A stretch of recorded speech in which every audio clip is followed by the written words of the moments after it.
لولا ينهاهم الربانيون والأحبار عن قولهم الإثم وأكلهم السحت لبئس ما كانوا يصنعون۔ یہ سورہ مائدہ کی آیت نمبر 63 ہے، اور اس کا ترجمہ یہ ہے: ان کے مشائخ اور علماء ان کو گناہ کی باتیں کہنے اور حرام کھانے سے آخر کیوں منع نہیں کرتے؟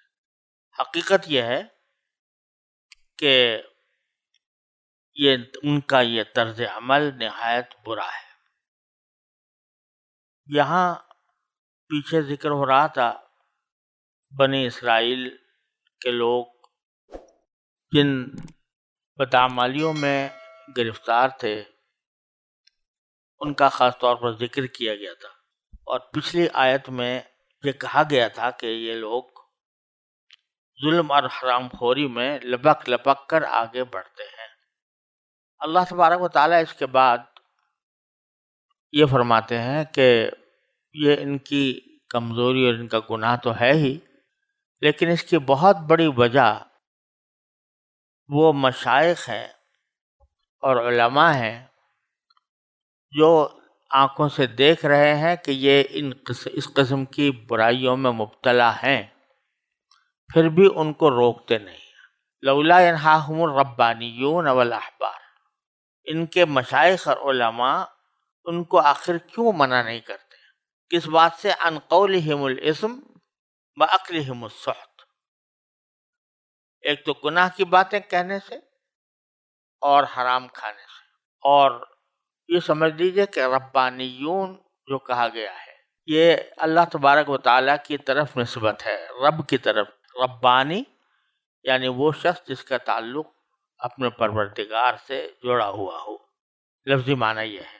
اور اس کو یہ سمجھنا چاہیے کہ یہ اس قسم کے لوگ ہیں جنہوں نے اپنے آپ کو اللہ تعالیٰ کے ذکر و فکر کے لیے مخصوص کر لیا، جیسے ہمارے ہاں اسلام میں صوفیہ کہلاتے ہیں یا اولیاء کرام کہلاتے ہیں۔ تو ان کا جو بنیادی مشغلہ یہ ہوتا ہے کہ وہ خود بھی عبادات میں مصروف رہتے ہیں اور دوسروں کو بھی عبادات کی تلقین کرتے ہیں، گویا خود بھی اللہ تعالیٰ سے تعلق مضبوط رکھتے ہیں اور دوسرے لوگوں کو بھی اللہ تعالیٰ سے مضبوط تعلق رکھنے کا مشورہ دیتے ہیں۔ تو ان کو ربانیین کہا گیا ہے، یعنی ایسا نہیں ہے کہ وہ علم نہیں ہے ان کے پاس، علم تو ہے ہی، لیکن ان کا بنیادی مشغلہ ذکر و فکر ہے اور دوسرے لوگوں کو اللہ تعالیٰ سے قریب لانے کی فکر اور کوشش ہے۔ دوسرا لفظ ہے احبار۔ احبار حبر کی جمع ہے، اور حبر عالم کو کہتے ہیں۔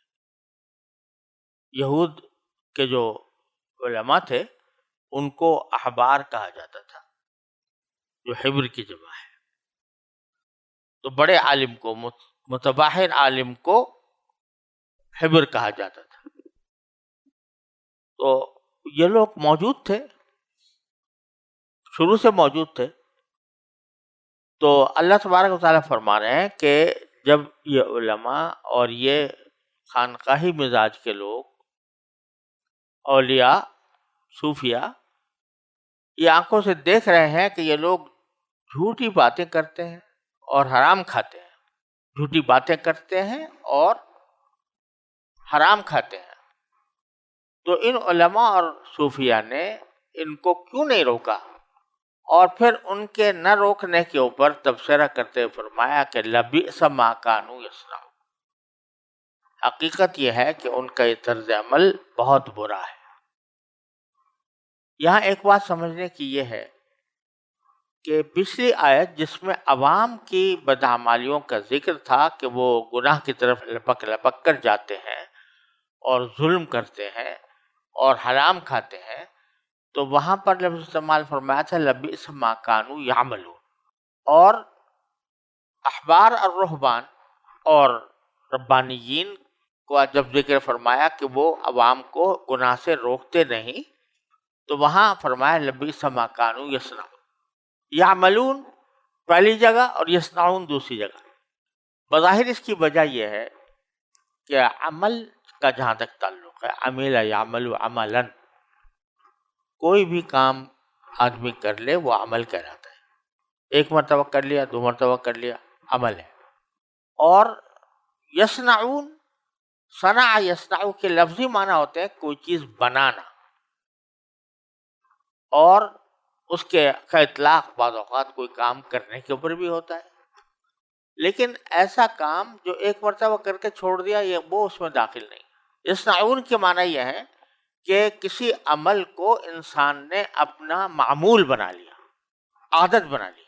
تو اس لیے یہاں پر یہ لفظ استعمال فرمایا گیا لبئس ما کانوا یصنعون. اسی لیے ہم نے ترجمے میں جہاں پچھلی آیت کا ترجمہ کیا تھا لبئس ما کانوا یعملون، تو ہم نے یہ کہا تھا کہ سچ تو یہ ہے کہ جو حرکتیں یہ کرتے ہیں وہ نہایت بری ہیں. حرکتیں جو کرتے ہیں وہ نہایت بری ہیں.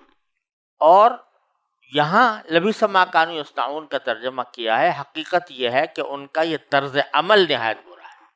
تو طرز عمل کے کیا معنی ہوئے کہ وہ انہوں نے ایک اپنی عادت بنا رکھی ہے اور اسی عادت کو لے کر وہ آگے بڑھ رہے ہیں. اس لیے یہ تھوڑا سا ترجمے کے اندر بھی اس کی رعایت کی گئی ہے. اور اصل بات یہ ہے کہ اس آیت کریمہ نے اگرچہ براہ راست تو خطاب ہے یہ یہودیوں کو، بنی اسرائیل کو، لیکن یہ اس کا تعلق اور اس کا بالواسطہ ہدایت یہ مسلمانوں کے لیے بھی ہے. اور یہ اللہ تبارک و تعالیٰ کا ایک فضل و کرم ہی ہے کہ اللہ تبارک و تعالیٰ جو بہت سی مرتبہ مسلمانوں کو جو کوئی ہدایت عطا فرمانا چاہتے ہیں تو، اور خصوصیت سے جب بہت زیادہ بری باتوں کے لیے مسلمانوں کو متوجہ کرنا چاہتے ہیں تو پردہ رکھ کر بات کرتے ہیں. یعنی براہ راست مسلمان لوگوں سے یہ نہیں کہا کہ تمہارے علماء کیوں نہیں منع کرتے، یہ نہیں کہا کہ تم کیوں حرام کھاتے ہو، سختی کے الفاظ مسلمانوں سے استعمال نہیں کی. لیکن بنی اسرائیل سے خطاب کرتے ہوئے ایک خود بخود سمجھ میں آ رہا ہے کہ جن بدعمالیوں پر بنی اسرائیل کو ڈانٹا جا رہا ہے، پھٹکارا جا رہا ہے، ان کی برائیاں کی جا رہی ہیں، تو اصل مقصد تو برائیوں کی برائی بیان کرنا ہے، نہ کہ کسی خاص شخص کی. لہذا جو احکام ان کو دیے جا رہے ہیں، جن چیز پر جن باتوں پر ان پر تنقید کی جا رہی ہے، وہ بدرجہ اولا مسلمانوں کے لیے بھی اسی طرح قابل گرفت ہے. تو اس لیے یہ بالواسطہ علماء، جو یہودی علماء تھے وہ تو گزر گئے اس زمانے میں، اب بھی ہیں، لیکن ہمارا تعلق تو زیادہ تر پڑتا ہے مسلمانوں سے. تو اس لیے اس کا تعلق جو ہے وہ ہم سے بھی ہے کہ جن لوگوں نے دین کا علم حاصل کر لیا یا دین کا علم حاصل کرنے کے بعد وہ اللہ تعالیٰ کے ذکر و شغل میں مصروف ہو گئے، خانقاہی نظام قائم کر لیا، اللہ والے کہلانے لگے، تو ان کو سوچنا چاہیے کہ ہم کیوں نہیں لوگوں کو اس حرام خوری سے روک رہے ہیں. تو شریعت کا حکم یہ ہے کہ جس قوم کے لوگ جرائم اور گناہوں میں مبتلا ہوں گے اور ان کے مشائخ علماء کو یہ بھی اندازہ ہوگا کہ اگر ہم ان کو روکیں گے تو یہ باز آ جائیں گے، ایسے حالات میں اگر یہ کسی لالچ یا خوف کی وجہ سے ان جرائم اور گناہوں کو نہیں روکتے تو ان کا جرم اصل مجرموں، بدکاروں کے جرم سے بھی زیادہ سخت ہے. اس لیے حضرت عبداللہ ابن عباس رضی اللہ تعالیٰ عنہ نے فرمایا کہ مشائخ علماء کے لیے پورے قرآن میں اس سے زیادہ سخت تنبیہ کہیں اور نہیں ہے. اگرچہ عنوان یہودیوں کا ہے لیکن فرماتے ہیں کہ مشائخ علماء کے لیے اس سے زیادہ سخت تنبیہ کہیں اور نہیں ہے. وجہ یہ ہے کہ اس آیت کی روح سے ان کا جرم، یعنی علماء اور اللہ والوں کا جرم جو اس جرائم سے لوگوں کو روک نہیں رہے، تمام چوروں، ڈاکوؤں اور ہر طرح کے بدکاروں کے جرم سے بھی زیادہ سخت ہے. لیکن یہ ظاہر ہے کہ یہ اسی وقت ہے جب کہ علماء اگر اس بات کی توقع رکھتے ہوں کہ اگر ہم بتائیں گے تو یہ لوگ باز آ جائیں گے، اور اس صورت میں چاہے لوگ ہمیں برا بھلا کہیں تو لیکن ہم ان کو سمجھائیں گے، ان میں سے کچھ اللہ کے بندے اگر تسلیم کر لیں تو ٹھیک ہے، اور اگر یہ خیال ہو کہ ان میں سے ان کو ماننا نہیں ہے، یہ طے شدہ بات ہے کہ ہم ان کو سمجھائیں گے تب بھی یہ باز نہیں آئیں گے، تو اس صورت میں واجب تو نہیں رہتا بتانا، لیکن افضل اور اعلیٰ پھر بھی ہے کہ آدمی پھر بھی بتاتا رہے، کیا پتہ اللہ تبارک و تعالیٰ کسی وقت کسی کو ہدایت کا ذریعہ بنا دے۔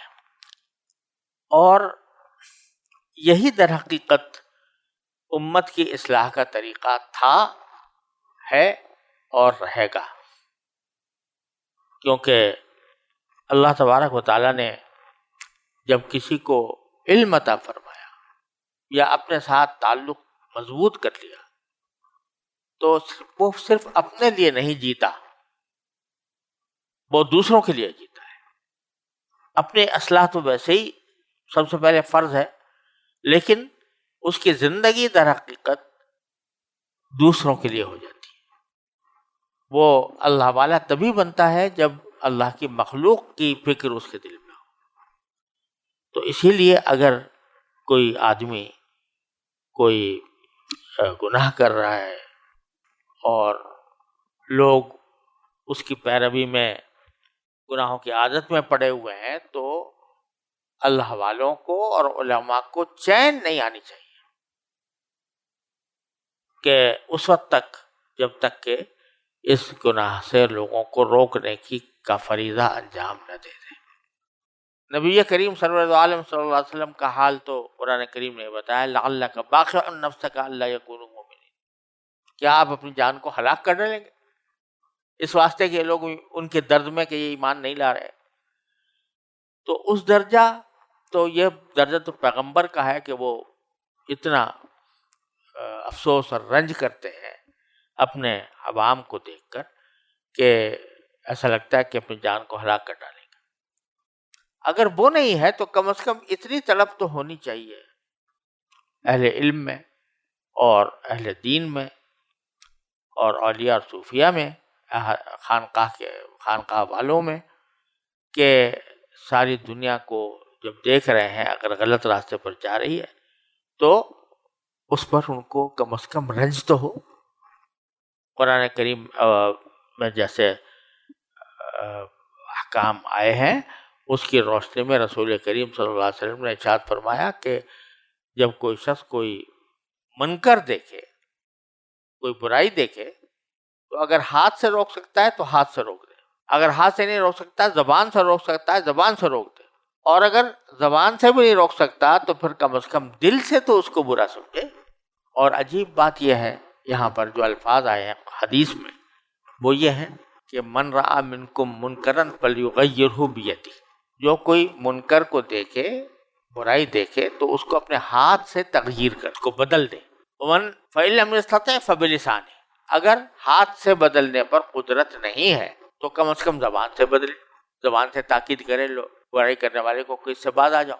وإن لم يستطع فبقلبہ، اور اگر وہ اس کی بھی طاقت رکھتا ہو تو دل سے بدل دے۔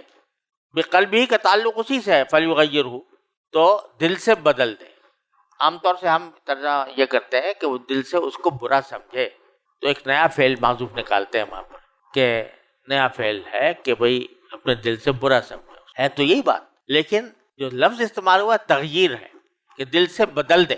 کیا مطلب کہ فی الحال تو دل سے برا سمجھتا رہے، اس کی گھٹن اس کی دل میں اتنی پیدا ہو جائے اور اس کا جو فکر ہے وہ اتنی غالب ہو جائے دل کے اوپر کہ ایک وقت ایسا آئے کہ یہ قلب کی گھٹن حالات کو تبدیل کرنے پر آمادہ کر دے۔